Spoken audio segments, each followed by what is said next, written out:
Hello दोस्तों, एक और वीडियो में आपका स्वागत है। जब आपके पास सब कुछ हो तो बिल्कुल अहंकार नहीं करना चाहिए। सब कुछ ये कुदरत का दिया हुआ है, ये तुम्हारा कुछ नहीं है। ये पैसा कौड़ी गाड़ी बंगला ये कुछ भी आपका भैया नहीं है, सब ऊपर वाले ने ही दिया है। जब आपको ऊपर वाले ने दिया है तो भैया इसको घमंड मत करो, क्योंकि जब ऊपर वाला किस्मत पलटता है ना तो सब कुछ पलट के रख देता है। और जब सब कुछ बिगाड़ देता है ना तब होश संभाल में आता है कि मैंने क्या गलतियाँ की हैं, यहाँ गलतियाँ की, वहाँ गलतियाँ की हैं।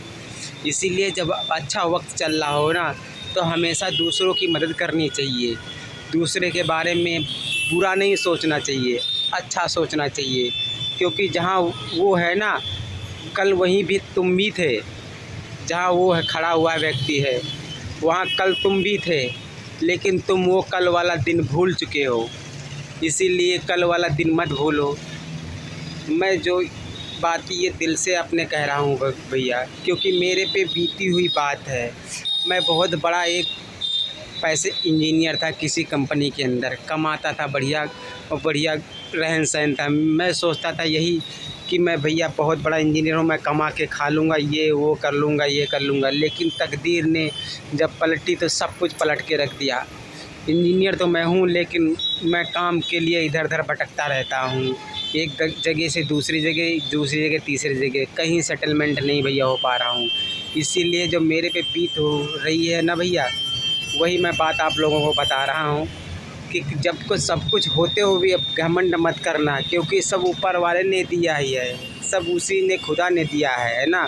उसको दोनों हाथों से लो, उसे प्यार से कबूल करो, और कभी घमंड अहंकार है ना, घृणा, दूसरे से बात करते चिड़चिड़ापन ये कभी मत लाओ अपने दिल में भैया। क्योंकि ये ऊपर वाला ना भैया वो परीक्षा लेता है, मतलब है ना कि क्या घमंड करता है, कैसे क्या रह रहा है, मैंने इसको चीज़ ये सब कुछ सहूलियत दी है तो इसके लिए कैसे बर्ताव कर रहा है, दूसरों से कैसे बर्ताव कर रहा है। तो ये धीरे धीरे जब आपका पाप का घड़ा भर जाएगा तो वो सारी चीज़ें आपसे ले लेगा, है ना। तो यही सोचोगे मैंने क्या गलती की, मैंने क्या किया क्या नहीं किया। लेकिन गलती अहंकार किया, लोगों से गलत बर्ताव किए, तुमने गलत बोला, विचार किए, घमंड आया, पैसों का दौलत का घमंड आ गया, है ना, कि हमारे पास सब कुछ है, हमने ये मेहनत से कमाया है, ये अपने हाथों से मेहनत से कमाया है।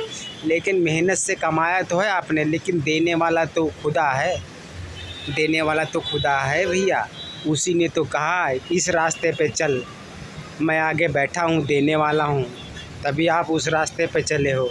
आप बगैर उसके मर्ज़ी के तो आप पलक भी नहीं झपक सकते, उसके बगैर तो आप पलक भी सांसें नहीं ले सकते। उसकी ये देन हुई है, ये सब कुछ उसी का। ये सर पे कपड़ा, तन, खाना क्या खाना है, कितने बजे सोना है, कितने बजे उठना है, क्या कहना, सब उसी ने ऊपर कुदरत ने ही लिख दिया है एक बार में भैया। उसी के नियम अनुसार हम चल रहे हैं। लेकिन कुछ लोग व्यक्ति हैं उस सीमा को पार कर देते हैं भैया। उस सीमा को पार करके हम हैं तो हम हैं, लोगों को मारना काटना ये करना, वो थप्पड़ अहंकार मतलब है। तो भगवान बाद में उन्हें इतना सताता है कि फिर संभलने का मौका नहीं देता है, क्योंकि एक बार तो सब कुछ दे चुका तुम्हें है, उसको सही तुमने रख ही नहीं पाए, तो दोबारा दे के वो गलती थोड़ी ना करता है, वो फिर किसी और को देता है। अगर एक चीज़ किसी के पास हमेशा रहेगी तो दूसरा तो हमेशा ही गरीब रहेगा। एक चीज़ हमेशा एक के पास रहेगी, दूसरा तो हमेशा गरीब ही रहेगा। इसीलिए ये प्रकृति का नियम है भैया, हमेशा कोई चीज़ एक पास नहीं रही, किसी व्यक्ति के पास चलती फिरती रहती है। किसी के पास गरीबी है आज तो कल अमीरी आएगी, तो कल किसी के पास अमीरी आई तो परसों किसी के पास गरीबी जाएगी। ऐसे ये बनी पहिया भाई, कुदरत ने बना दिया है इसको, मतलब है हम उसी पे चलते चले जा रहे हैं।